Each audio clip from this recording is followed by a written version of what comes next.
তাৰমানে 3 দিন হৈছে আজি 3 দিনৰ পিছত যিটো উৰপোক আহিলে সেই উৰপোকে তাৰমানে খাই যে একে ৰাতিটোৰ ভিতৰতে শেষ কৰি দিছে হাজাৰ হাজাৰ বিঘা। আৰু আমি কৃষি বিষয়া আহি পিনি আমাৰ চাই গ'ল, চাই পিনি দৰৱ দিলে, যিটো দৰৱ দিছে তাৰমানে সেই দৰৱটোৱে কাম কৰিব পৰা নাই। আৰু আমি তথাপিতো আমি এক্সট্ৰাকৈ তাৰমানে যিটো দোকানত পায় দৰৱ, যিমান কাৰা দৰৱ হ'লেও আইৰণ মাৰিছোঁ, তাৰমানে পোকখিনি মৰা নাই। যিমান মাৰিছোঁ তাৰমানে সিমান বাঢ়ি গৈছে। আৰু এজোপা গছত তাৰমানে পোক বাঢ়ি আৰু তাৰমানে ধান গছজোপা দেখি পোৱা নাই, অকল পোকে আছে। আৰু সেইকাৰণে বিভাগীয় কৰ্তৃপক্ষক কৈছোঁ যে আমাক আৰু যদি ভাল দৰৱ যদি দিয়ে, যাতে যদি যিখিনি ভাল হৈ আছে সেইখিনি যদি ৰক্ষা কৰিবলৈ যদি দৰৱটো দিয়ে, তেতিয়া তাৰমানে আমি আৰু বছৰটোত কিবা হ'লেও অলপ পাম বুলি ভাবিছোঁ। যদি নহ'লেতো কোনো ধান নহ'লেতো আমাৰ একাল ব্যৱস্থা হৈ যাব। আৰু বিভাগীয় কৰ্তৃপক্ষই তাৰমানে অনতিপলমে সোনকালে যদি ব্যৱস্থা কৰি দিয়ে। আৰু চৰাই চিৰিকটি আশা কৰিছোঁ, হ'লেও চৰাই চিৰিকটিয়ে অলপ দেৰি খোৱাৰ পিছতে সিহঁতিতো শেষ কৰিব পৰা নাই, হ'লেও জেং চেং ব্যৱস্থা কৰা হৈছে। আৰু আমি শেষৰ পৰা এতিয়া সেই জেঙৰ ব্যৱস্থাই কৰিছোঁ। আৰু যদি চৰাই শেষ ভৰসা এই গোটেই পথাৰ মানে এনেকুৱা জাক পোক আহি কিনি গোটেই মানে নষ্ট কৰিছে পথাৰত। আৰু তাৰ আগতে আমাৰ বানপানী হৈছিলে, বানপানী হোৱাৰ পিছত এই মানে বেমাৰটো লাগিছে। মানে বেমাৰ মানে কি, মানে লাখ লাখ পোক আহিছে আমাৰ ইয়াত। এতিয়া আমি বিভাগীয় ফালৰ পৰা আমাৰ দৰৱ পাতি দিলে হ'লেও আমি মানে দৰৱ মাৰিছোঁ, কিন্তু আমি উপকৃত হ'ব পৰা নাই।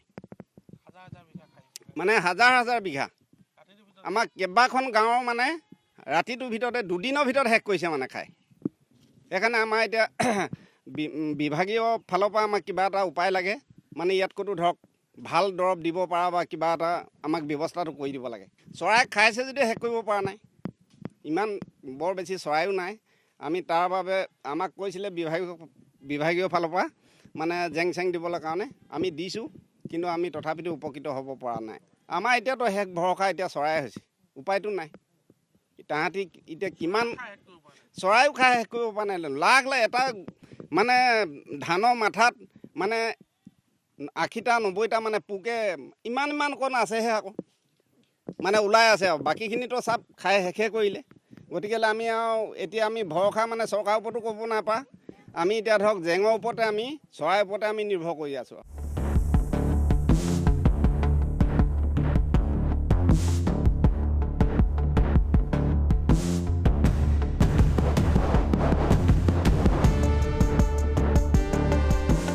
তাৰমানে 3 দিন হৈছে আজি 3 দিনৰ পিছত যিটো উৰপোক আহিলে সেই উৰপোকে তাৰমানে খাই যে একে ৰাতিটোৰ ভিতৰতে শেষ কৰি দিছে হাজাৰ হাজাৰ বিঘা। আৰু আমি কৃষি বিষয়া আহি পিনি আমাৰ চাই গ'ল, চাই পিনি দৰৱ দিলে, যিটো দৰৱ দিছে তাৰমানে সেই দৰৱটোৱে কাম কৰিব পৰা নাই। আৰু আমি তথাপিতো আমি এক্সট্ৰাকৈ তাৰমানে যিটো দোকানত পায় দৰৱ, যিমান কাৰা দৰৱ হ'লেও আইৰণ মাৰিছোঁ, তাৰমানে পোকখিনি মৰা নাই। যিমান মাৰিছোঁ তাৰমানে সিমান বাঢ়ি গৈছে। আৰু এজোপা গছত তাৰমানে পোক বাঢ়ি আৰু তাৰমানে ধান গছজোপা দেখি পোৱা নাই, অকল পোকে আছে। আৰু সেইকাৰণে বিভাগীয় কৰ্তৃপক্ষক কৈছোঁ যে আমাক আৰু যদি ভাল দৰৱ যদি দিয়ে, যাতে যদি যিখিনি ভাল হৈ আছে সেইখিনি যদি ৰক্ষা কৰিবলৈ যদি দৰৱটো দিয়ে, তেতিয়া তাৰমানে আমি আৰু বছৰটোত কিবা হ'লেও অলপ পাম বুলি ভাবিছোঁ। যদি নহ'লেতো কোনো ধান নহ'লেতো আমাৰ একাল ব্যৱস্থা হৈ যাব। আৰু বিভাগীয় কৰ্তৃপক্ষই তাৰমানে অনতিপলমে সোনকালে যদি ব্যৱস্থা কৰি দিয়ে। আৰু চৰাই চিৰিকটি আশা কৰিছোঁ, হ'লেও চৰাই চিৰিকটিয়ে অলপ দেৰি খোৱাৰ পিছতে সিহঁতিতো শেষ কৰিব পৰা নাই, হ'লেও জেং চেং ব্যৱস্থা কৰা হৈছে। আৰু আমি শেষৰ পৰা এতিয়া সেই জেঙৰ ব্যৱস্থাই কৰিছোঁ। আৰু যদি চৰাই শেষ ভৰসা এই গোটেই পথাৰ মানে এনেকুৱা জাক পোক আহি কিনি গোটেই মানে নষ্ট কৰিছে পথাৰত। আৰু তাৰ আগতে আমাৰ বানপানী হৈছিলে, বানপানী হোৱাৰ পিছত এই মানে বেমাৰটো লাগিছে। মানে বেমাৰ মানে কি, মানে লাখ লাখ পোক আহিছে আমাৰ ইয়াত। এতিয়া আমি বিভাগীয় ফালৰ পৰা আমাৰ দৰৱ পাতি দিলে হ'লেও আমি মানে দৰৱ মাৰিছোঁ, কিন্তু আমি উপকৃত হ'ব পৰা নাই। মানে হাজাৰ হাজাৰ বিঘা আমাৰ কেইবাখন গাঁৱৰ মানে ৰাতিটোৰ ভিতৰতে 2 দিনৰ ভিতৰত শেষ কৰিছে মানে খাই। সেইকাৰণে আমাৰ এতিয়া বিভাগীয় ফালৰ পৰা আমাক কিবা এটা উপায় লাগে। মানে ইয়াত ক'তো ধৰক ভাল দৰৱ দিব পৰা বা কিবা এটা আমাক ব্যৱস্থাটো কৰি দিব লাগে। চৰাই খাইছে যদিও শেষ কৰিব পৰা নাই, ইমান বৰ বেছি চৰাইও নাই।